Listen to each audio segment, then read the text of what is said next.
previously on Ballz. Rob, can you hear us? I can, sir. How are you? Hey, turn it off. I'm fine, Robbie. More importantly, how are you? Thanks, buddy. Thanks for asking. Things are going well. Yeah, tell it. Now, listen, Johnny kind of told me what happened to you, but it sounds like an absolute horror story. Take us through it. Yeah, it was, sorry, am I echoing with you guys as well? Oh, no, you pick up an echo there. I am, sorry. Do you want us to call you back? Why don't you call me back? I don't know if I've got you guys. I was listening to you guys before you called me, so We've try got it one more time. We've got you clear, yeah? Okay, there we go. That's better now. Yeah, that's fine. We got you clear. Okay. Yeah, no, nightmare, worst case scenario for me, and I've been traveling for a long time, so I can put up with a lot, guys. But this was one step too far. I was actually I'd done the Auckland event commentary the tournament that's the week before the Oz Open, and I was flying Auckland, Sydney, and then obviously Sydney, Joburg. And I woke up with a kind of a full stomach feeling. You know, when you had a big meal the night before. Yeah, bloatedness sort of thing. Exactly, John. Yes. And didn't think too much of it. Had some pizza there after the final, so I thought maybe I'm just a bit bloated. But then as I flew that 3.5 hours from Auckland to Sydney, the stomach started to get progressively worse, kind of pain, more stomach cramps, and landed there, was in the airport lounge for a while, and then kind of felt nausea coming on. And I actually thought, good thing, you know, I'll have a vomit and it'll get rid of whatever's there, and I'll probably feel a lot better. And that's exactly what happened. So I shoot off to the bathroom, have a vomit, but don't feel any better. Yeah. So that kind of made me concerned a little bit. But in any case, I get on the plane because I'm desperate to get home. I get on the plane in Sydney. And in fact, there was a Qantas nurse who had a quick chat with me. She said, how are you feeling? I said, look, I've got stomach cramps. I'm pretty sure it's a temporary thing. And I fly a lot, so don't really worry about me. She says, okay, well, I'll let you fly. And she was busy taking an elderly couple off the plane. So that was that. But I tell you what, 4 hours into the flight, it became unbearable. A discomfort like you have, indescribable discomfort. And it had gone from being, central in my stomach, all over the place, to kind of on the one side, on the right side. And that's when I stopped the air hostess and I said to her, tell me, do you know by any chance, is the appendix, it hadn't crossed my mind up until that point, is the appendix on the right or left side of the body? And she goes, I'm pretty sure it's on the right side. And that's kind of when my worst fears started to come true, because now I'm thinking, we're only 4 hours out of Sydney, still got 8 hours to go. Yeah. But Qantas were unbelievable. Unbelievable. I was so lucky, though. Count your blessings, because first of all, they paid for a doctor, and there happened to be a doctor on board, a lady doctor. And secondly, Qantas is one of the few airlines that carries morphine in their emergency medical pack. Okay. So they got the doctor in, and she gave me 2 jabs, one immediately, and then after another 4 hours later, I got another one. And that kind of saw me through to, it saw me through to Joburg. And, on the tarmac, ambulance sort of stuff, straight to the hotel where they, the hospital where they ended up operating on emergency appendectomy. Now, had it ruptured? Yeah.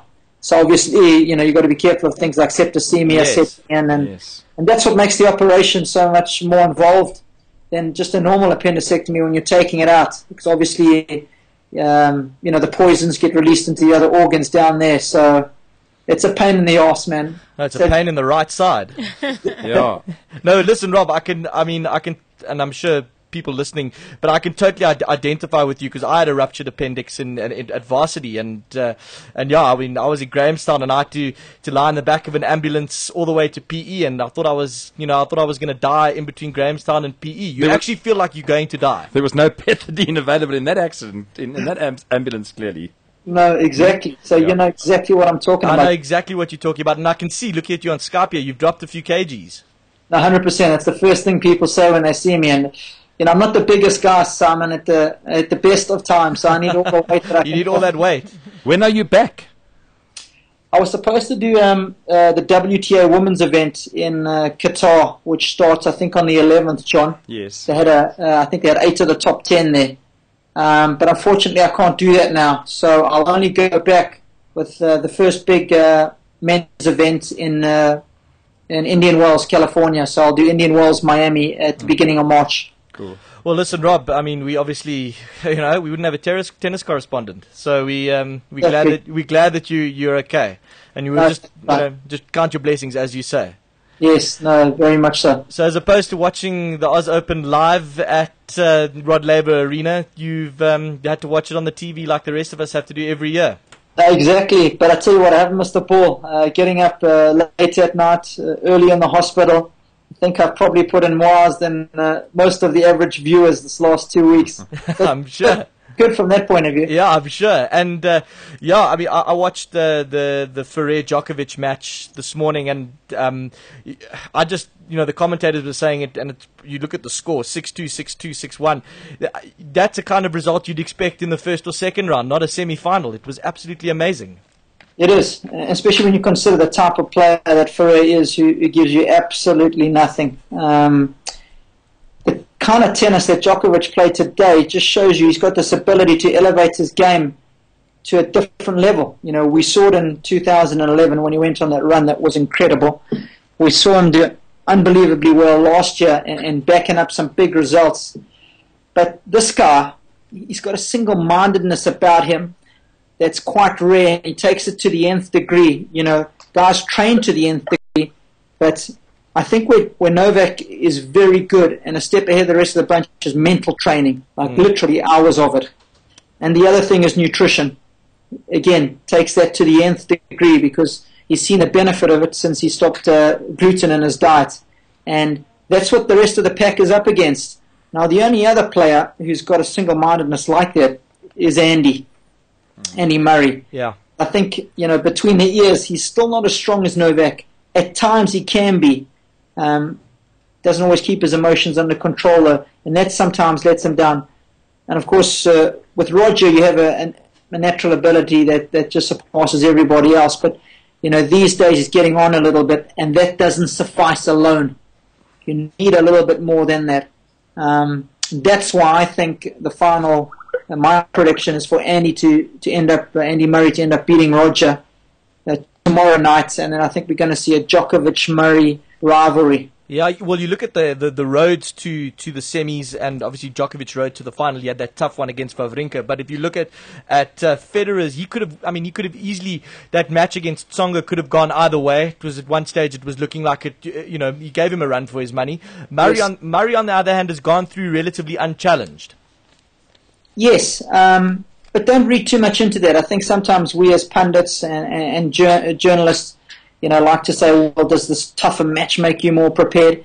I think maybe for lesser players that might be the case, but for these guys, it doesn't make that much of a difference whether they've had tough matches or not. They have the ability just to raise the level of the game when it matters. That's why they are the top players, because they can almost do it at the flick of a light switch. So, Roger's going to have a decent rest. He's recovered. He'll recover pretty quickly. And it wasn't that long a match for 5 sets. Both of them played quite quickly. Well, that fifth set, what was that? 6-3. So it wasn't a long fifth. Yeah, I want to say 2 hours 55 minutes was the length of the match, but I might be wrong there. So for these guys, that's stock standard. But I think they'll both be ready to go. The tanks will both be full, so I think there'll be no excuses from that side for either Murray or Roger. But again, who plays the best tennis on the night? The very interesting thing about the stats when you look at the head-to-head is Andy leads Federer 10-9, but he's never beaten him in a Grand Slam. Never. There's that hurdle to overcome. So even though he's had 10 victories against Rog, never been in a major. So that's the one asterisk that's just hanging over Andy's head. Can he do it over a sustained period of time? Obviously, he hasn't done so in the past. Needs to step up to the plate in that department. Yeah, but I mean, I kind of get the feeling that it's heading towards Murray's time. He's had the taste of finals, and he knows what he needs to do to get past the big players. Well, he himself is a big player, of course, but to get past the big players at big events. Yes, well said. Because that's what you need. Once you get that monkey off his back, It was almost like a gorilla on his back there for a while, losing all those major finals. I think once you got that innate belief that, hang on, I know what it takes to beat these guys on the biggest of stages and the biggest of matches. It's a huge mental hurdle to overcome. So he is there now. He's got the belief. Yeah. You're exactly right. It's about execution on the day. Azarenka ending Sloane Stephens' a good run, the young American teenager. Pity it had to be done in such a controversial fashion, though, don't you think, Robbie? Yeah, I want to get your thoughts on that. What do you think? Yes, John, absolutely unacceptable in my book. There's been a lot of outrage from media, and people have been in the tennis game for a long time, initially. But even from the general tennis fans, fans are so much more in tune these days with what's going on with social media and the likes. They get much better insight. And the response even from tennis fans that I've seen on Twitter and other social media networks is that it is totally unacceptable. The public aren't stupid anymore. They know exactly what's going on. And I think it was the rule has got to be changed. You cannot be having a 10-minute injury timeout right before somebody's about to serve to stay in the match. And in fact, Azarenka was saying, that she was feeling completely overwhelmed. Well, that's the thing. I mean, you say the public isn't stupid, but I think how stupid is Azarenka to admit to that in the interview? Well, these people sometimes aren't the brightest, and then obviously she was backtracking, gets the agents involved, and she's backtracking post-match press conference, saying that she didn't really understand the question that she was posed post-match. Oh, it was so simple. Which is absolute bogus. We're not stupid. She said problems with injury timeouts before early on in her career, so she's got a bit of a reputation, Si. But that's left a bitter taste in a lot of people's mouths. Yeah, that's for sure. And I think it's going to be a huge public support. I wouldn't be surprised for Lina in the final. Well, Azarenka aside, Sloane Stephens, how's that one to watch for the future? What a talent, eh? What a talent. And you know what the great part about it is? Who's coaching her is, of course, one of our own. Yes. South Africa's David Nankin.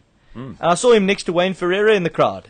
That's right. So he's been involved with the USTA for a while, very well respected. And interesting because he was with Sam Querrey for a while when Sam was on the up and up and doing really well. Then kind of Sam went for the more high-profile approach, decided he had 2 or 3 years with David was enough, went with Brad Gilbert. All of a sudden, when he wasn't getting that one-on-one attention, because obviously Brad's involved with ESPN and doing some commentary there, it didn't work. And in fact, Sam went south. And of course, he's reunited with David at the end of the year. David does a bit of work with him now. And of course, his ranking's back on the up. So I think that says a lot about what David's been doing. What he's been doing. So, nice props for another SA boy doing well in the States there. And, really being well respected as an international coach. And given Sloane Stephens as one of his charges. Yeah, and I think, as I said, certainly, I don't know, the commentators were talking about it, Serena Williams handing the baton over to Sloane Stephens as the next potential future number one out of the States. Yeah, there's this other girl, though. I don't know if you saw any of Madison Keys play. No, not much. No, this girl strikes the ball extremely well as well. Also a young African-American girl, incredible athlete. So good times, happy days for American tennis, certainly on the ladies' side of things. So I think it's going to be one of those situations where you've got two, maybe there's a third girl that's slipping my mind at the moment, that are going to be kind of pushing each other up the rankings. Kind of a healthy rivalry, if you will, on the women's side of things in American tennis. So don't forget the name Madison Keys either. Okay. Rob, quickly, before we get your predictions for the finals and the semis, nice showing by Kevin Anderson. Yes, the guy's in tip-top condition. I don't know if you guys read that, though, but he's just had an operation on the elbow. Yes. Bone fragments. Yes, so minor operation, so that'll set him back a bit. But what a great start to the year. There's nothing like getting those wins under the belt early on in the season. So good for the confidence. Kind of picked up from where he left off at the tail end of the season, because by his standards he had a poor summer in America, and that's where he wanted to kind of cash in on the points and really get a boost. But having done badly in 2012, kind of leaves opportunity open for him now, that if he can put on points early in the season, play well on the hard courts now, and then when the summertime rolls around, if his ranking's still around 25, good chance he can break into the top 20. Very good chance, which would be a fantastic achievement. It's now versus Azarenka in the ladies' final. Who do you think is going to take that? Who would you like to take that? Yeah, Azarenka's got the experience, and that's big. She's won there before.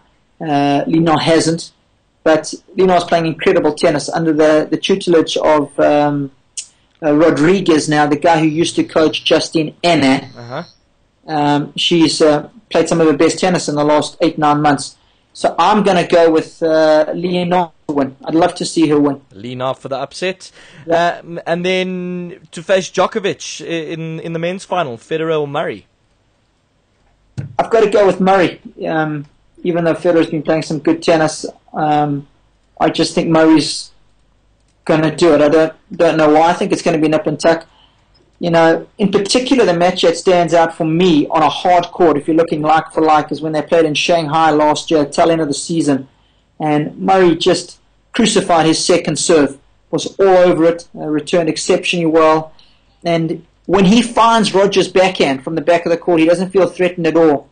And it's something that Tsonga did well against Federer, was really attack the second serve. So I think it's got to be part of the game plan. I think if he executes that well, I think he'll have a good chance of breaking Roger, and then that'll take a lot of pressure off his own service game. So I think that tactic might help him get the win. So Murray in 4 to play Djokovic in the final. Okay, Murray versus Djokovic. I'm hoping it's a Fed Djokovic final because I think it'll be absolutely fantastic. And yeah, he might be 31, but gee whiz, no one looks better hitting a tennis ball, I think, than Roger Federer. He is just so graceful.